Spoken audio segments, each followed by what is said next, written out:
साथियों, बीजेपी सरकार ने बीते 9 वर्षों में जो देश का इतना विकास किया है, वो इसलिए संभव हो पाया क्योंकि बीजेपी कांग्रेस की लूट के रास्तों को ही बंद कर रही है। बीते 9 वर्षों में बीजेपी सरकार ने आधुनिक हाईवे और रेलवे पर करीब 24 लाख करोड़ रुपए खर्च किए हैं। हाईवे और रेलवे 24 लाख करोड़। अगर कांग्रेस की सरकार होती और राजीव गांधी ने जो कहा था उस प्रकार से अगर हम विचार करें तो इसमें से 24 लाख करोड़ में से 20 लाख करोड़ रुपए बीच में ही लूट जाते। न रेल बनती न रोड बनता। बीते 9 वर्षों में बीजेपी सरकार ने 29 लाख करोड़ रुपए डायरेक्ट बेनिफिट ट्रांसफर डीबीटी के माध्यम से सीधे गरीबों के बैंक खाते में जमा किए। अगर कांग्रेस सरकार होती तो इसमें से 24 लाख करोड़ रुपए 85 पैसों के हिसाब से 24 लाख करोड़ रुपए बीच में ही लूट जाते। साथियों, और जब लूट की बात होती है ना, तो कांग्रेस किसी में भेदभाव नहीं करती। कांग्रेस देश के हर नागरिक को, गरीब हो, दलित हो, पीड़ित हो, शोषित हो, वंचित हो, आदिवासी हो, अल्पसंख्यक हो, दिव्यांग हो, महिला हो, युवा हो, सबको समान भाव से लूटती है। बीते 9 वर्षों में बीजेपी सरकार ने आदिवासी बच्चों को 22,000 करोड़ रुपए से ज्यादा पढ़ाई के लिए भेजे हैं।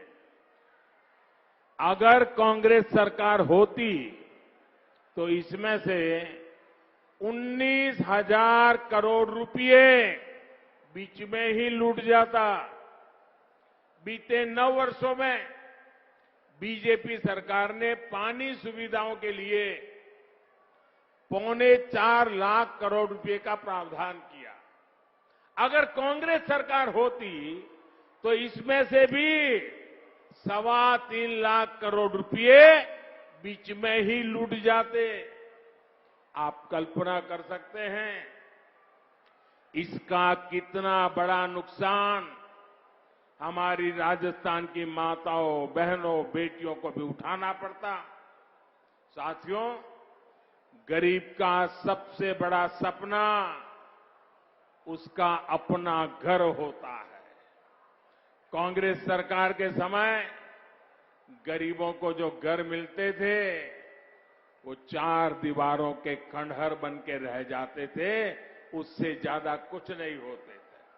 ऐसा इसलिए होता था क्योंकि कांग्रेस गरीब के घरों को भी लूट लेती थी।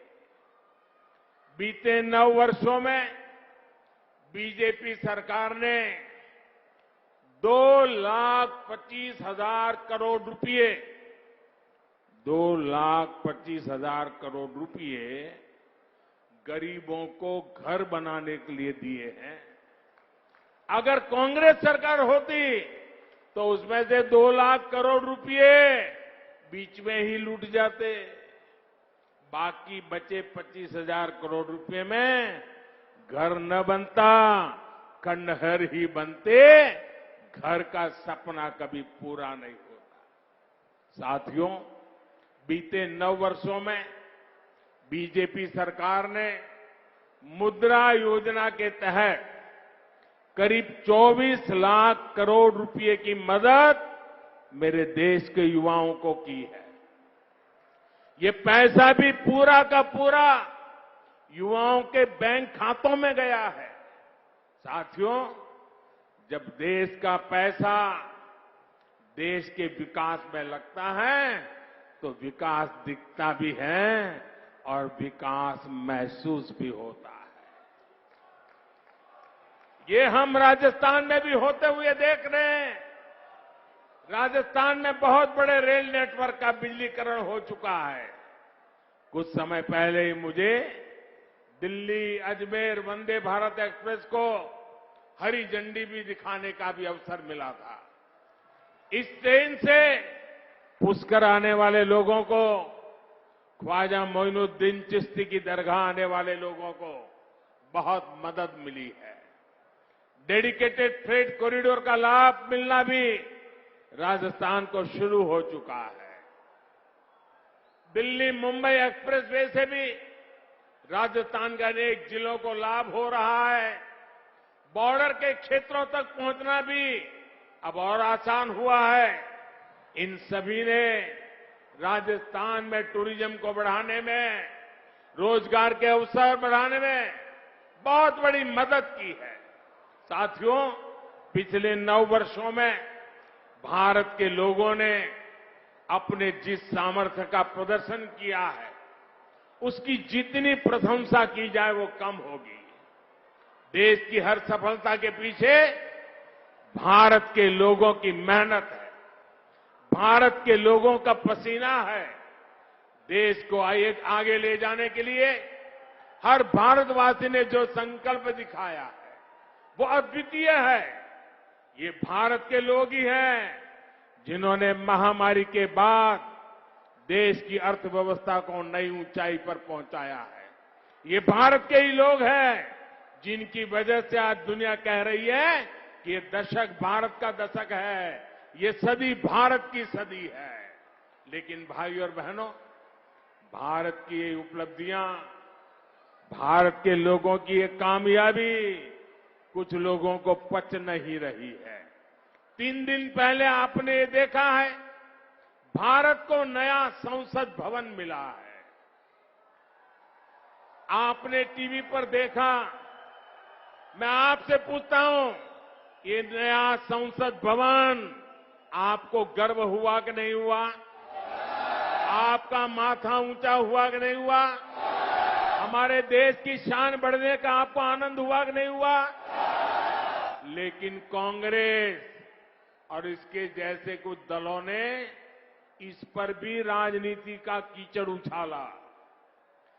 कई पीढ़ियों के जीवन में ऐसे अवसर एक बार ही आते हैं, लेकिन कांग्रेस ने भारत के गौरव के क्षण को भी अपने स्वार्थी विरोध की भेंट चढ़ा दिया। कांग्रेस ने 60,000 श्रमिकों के परिश्रम का, देश की भावना और आकांक्षाओं का अपमान किया है। 60,000 मजदूरों के पसीने को उन्होंने लात मारी है। उनको गुस्सा इस बात का है कि गरीब का बेटा इनके अहंकार से आगे आड़ा कैसे आ रहा है, अड़ा कैसे हुआ है। इनको गुस्सा इस बात का है कि गरीब का बेटा इनकी मनमानी चलने क्यों नहीं दे रहा। इनको गुस्सा इस बात का है कि गरीब का बेटा इनके भ्रष्टाचार पर, इनके परिवारवाद पर सवाल क्यों खड़े कर रहा है।